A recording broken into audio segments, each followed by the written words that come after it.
Uh, I would like to thank Volodya for inviting me to this conference, and I'm very happy to be here and to have heard Janez. It's still moving in my head what he has shown. I was a sort of innocent bystander during the restoration, as two MPs, Slovenian MPs, Rudi Moge, my namesake, and Tone Patlic invited me and my friend as experts to help to make the restoration project. And we spent a couple of days. It was a hospitality 5 stars, as Ruth explained. I don't want to go into some details which are really politically incorrect, what they offered us. By the end, they did on their own, and now I'm going to muse on the mistakes that have been committed during this restoration.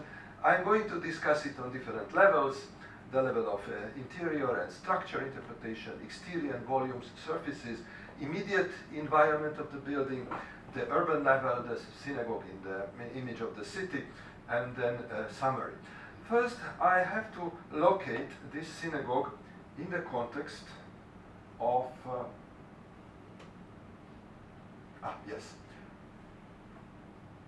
synagogue architecture history, that it fits in quite well. It starts practically with Worms, the medieval Ashkenazi synagogue architecture, goes on with Prague, and then there are the smaller synagogues that are quite relevant for Maribor. The two synagogues in Sopron, that was at that period Ödenburg. There was a synagogue, a so-called public synagogue, with 3 bays, and there was a private synagogue with 2 bays, which actually contradicts my students' presumption that the synagogue cannot have 2 bays, that it has to have somehow a number 3 in order to place the bima in the middle. It simply doesn't work. But anyhow, this discussion is very problematic because we are not sure if this word belongs to the synagogue phase that I really contest in the coming pages. So my student Schmidt, who really made a groundbreaking investigation, not because he was my student, he was a type of a smart student who was working on his own, and from time to time he showed what he has done, and I said, beautiful. So his presumption was that the synagogue phase had a coffered ceiling, a timber ceiling in the late Gothic period, which is quite possible. Then comes the next version by Andrei. This is the version that Janez Mikuš took, the 2-bay solution. Then there is the 3-bay solution that is supported by the consoles that we have, although only on one side. And then we have a star-ribbed vault. He wanted to check it, and it turned out that, we will see later, this has some relevance. And finally, he inserted the 5th rib, because at that period it was a hot debate about the Admashul and this funny 5th rib that turned out to be completely Christian. This is his hypothesis with the coffered ceiling, and it is his drawing of this coffered ceiling. Now, let me compare the new synagogue, I mean the private synagogue in Ödenburg, 1350, and the executed version of the restoration. That is quite similar. So it was quite possible to have this seen from the plan and seen from these photographs from the floor. However, later you will see that it doesn't work so smoothly. So this is the old synagogue, 1300 in Ödenburg, with the 3 bays, and with this sort of star-like ribs that emphasize the arc, which is a fact. So here you have this fact, and the restoration was quite witty, what they have done. So this presumption, Schmidt's really work. And this is the 5th rib that I would skip. Now, the elevations contradict this, because many medieval synagogues if you connect the two consoles or cantilevers with the horizontal peg line, they will divide the height in an uneven way. There will be a B and an A. And in synagogues, the B is more than the A. And in churches, the A is more than B. So if you face this hypothesis with the restored version, then it should have been the church version of this wall should have belonged to the church. And the acoustics is very church-like. This boy was playing the harp, it was boom, boom, boom, boom. In a synagogue, it's much easier to play music. Guitar music, because the church is good for church music. Then another issue that requires 5-6 seconds, and in a guitar requires a second and a half, or a harp, and it really sounds odd. Now, if you take the fenestration is also problematic in Marburg, because medieval fenestration is always very high. The Jews were not allowed to let the service be heard outside. And also, this idea, this division line is very important, because with that, the interior loses its vertical thrust. And here you have this Gothic vertical thrust of Gothic churches, and then this window goes below this dramatic line between the two consoles that makes it really chapel-like.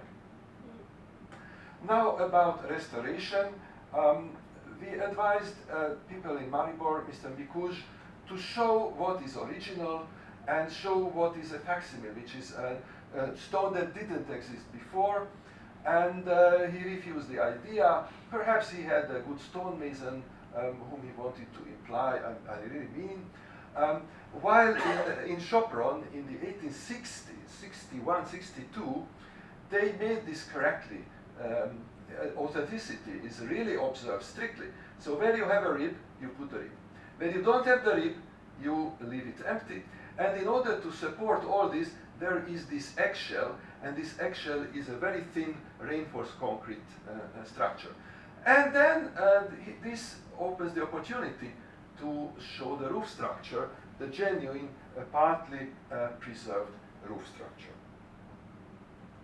Now the problem, my biggest problem in many cases of synagogue restorations is that the restorers would like to get rid of the Jewish past, and not to show that there had been a bima, either here or wherever else, or there had been an ark. Here this ark and this exhibition really gets over the ark, and the ark is underrepresented if it is really an ark.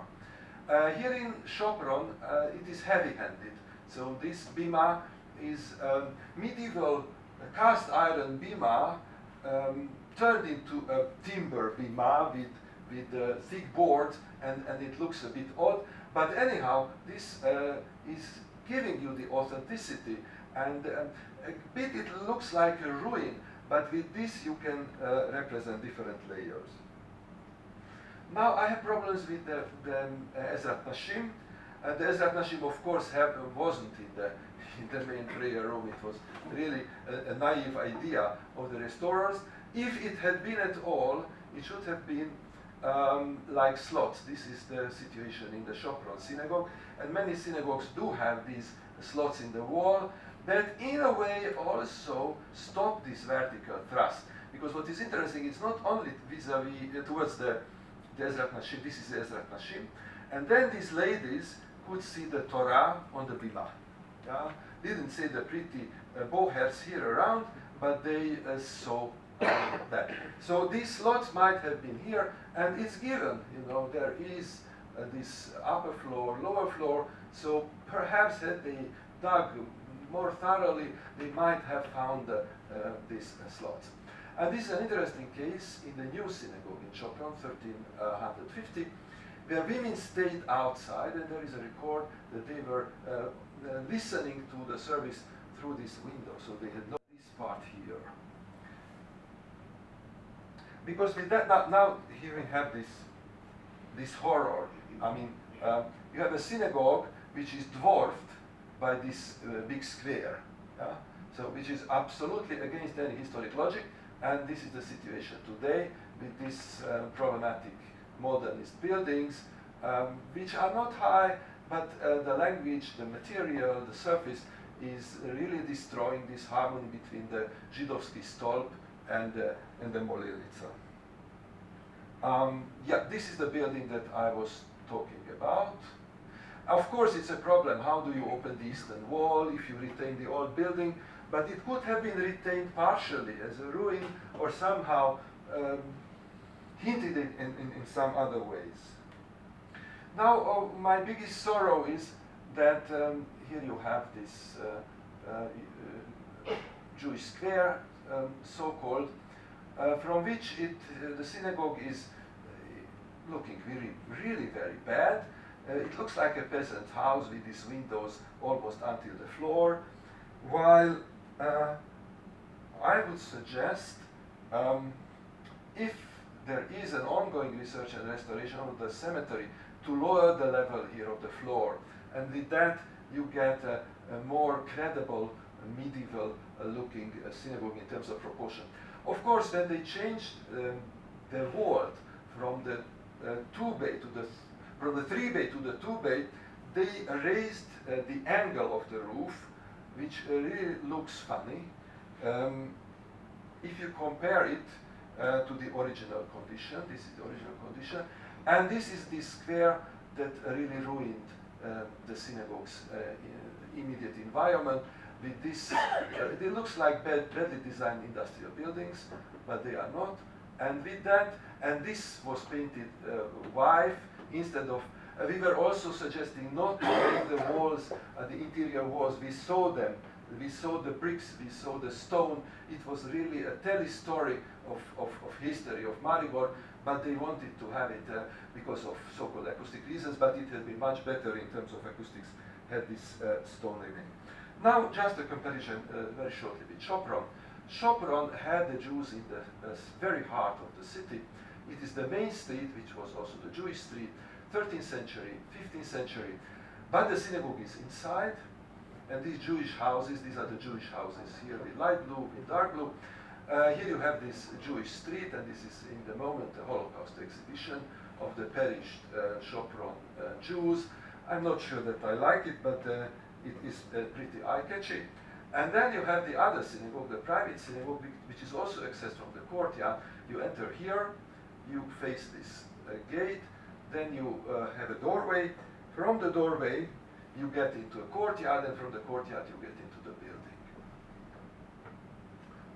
So this is the courtyard, and you get here into the building. Now, the city as a piece of art, the whole city, and the synagogue, another typology. In the periphery, different situations, with the city wall, without the city wall.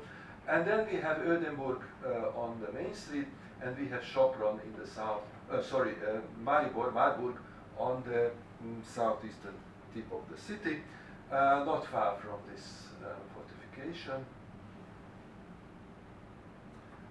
This is it, modern plan. And this is, this shows, here you see the original angle of the roof of the synagogue, which is much less steep than what is finally the case. Then also they changed the fenestration, so there were more windows, and some windows are just a fantasy on the restored building. And these are buildings, shots from Franz Josef's period, Marburg under Drau. This is another shot later. This I did in January this year. And you see that nobody really took care of the surroundings of the synagogue. These buildings were erected in the beginning of the postmodern period, and they are not higher than the synagogue. But this play, these segmental arches and these colors, it is in odds a bit with the synagogue. So I would do either something completely different or to try to communicate better with the buildings of the past. Now this is the story with the window. There was a window here that has been exchanged for a Gothic window, which is completely out of any logic. And then you have this window, which is simply closed. So if you see different representations from different periods, then you see that somehow the restoration is only half adequate. I have still a minute to sum it up. So perhaps the restorers had the best intentions to get a genuine medieval building, but it wasn't really well researched, so they changed the 3-bay to a 2-bay. They changed the proportion between the height and the width of the interior, and the vault rendered this interior space Christian. We wanted, to have exposed the original walls, the wall surfaces, at least partly, but it was completely disregarded. We also wanted to mark the focal points of the medieval synagogue, the bima in the floor and the ark in some ways, and to suggest to paint the houses around a bit less garish when it comes to repainting the houses around the synagogue. Thank you.